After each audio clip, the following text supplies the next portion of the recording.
U osnovnoj školi Dimitrije Tucović u Čajetini priprema za završni ispit provodi se od početka školske godine, a učenici 8. razreda imaće priliku da provere svoje znanje već u petak i subotu, 24. i 25. marta, kada je i zakazana proba male mature.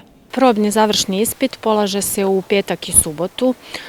Znači u petak se polaže test iz matematike u 12 časova, a u subotu se polažu testovi iz srpskog, odnosno maternjeg jezika i jedan od izabranih predmeta.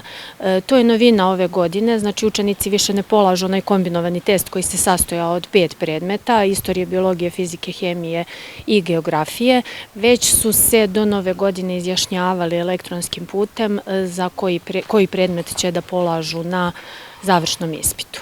Najviše su se odlučili za biologiju, a najmanje za fiziku. Za polaganje izbornog predmeta od 105 učenika 8. razreda sa teritorije Čajetinske opštine, 36 učenika se odlučilo za polaganje biologije, 20 učenika za polaganje istorije, 28 za geografiju, 14 za hemiju i 7 učenika za fiziku.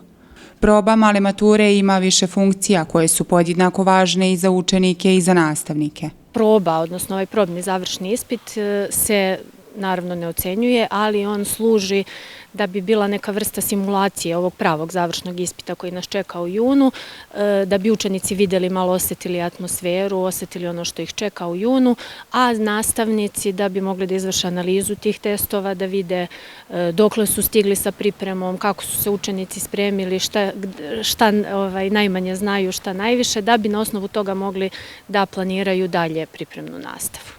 Na pitanje koliko su spremni i kakva su im očekivanja za završni ispit, osnovci kažu. Očekivanja su da ću iz fizike imati najviše poena, zato što najviše mi ide.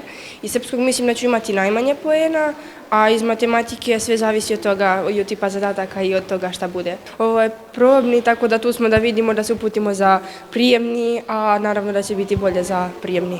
Očekujem da ću solidno raditi, još malo da se pripremim, još malo provežem ove zadatke, ali početnijem sam spremna. Ja sam izabrala geografiju, zato što jednostavno to od svih predmeta mi je geografija najlakša. Ja se iskreno nadam da ću raditi to okej. Srpski mi možda najbolje ide, a izabrala sam kao treći predmet istoriju. Svaki predmet mi ide na neki način, ali mislim da će geografiju najbolje uraditi. Kada je u pitanju bodovanje za upis u srednju školu, pravilnikom o programu završnog ispita definisano je da 60 bodova nosi uspeh iz škole iz 6., 7. i 8. razreda, dok 40 bodova nose testovi završnog ispita, tako što je maksimalan broj bodova iz matematike i srpskog jezika po 14, a iz izbornog predmeta 12 bodova. Završni ispit učenici će polagati 21., 22. i 23. juna.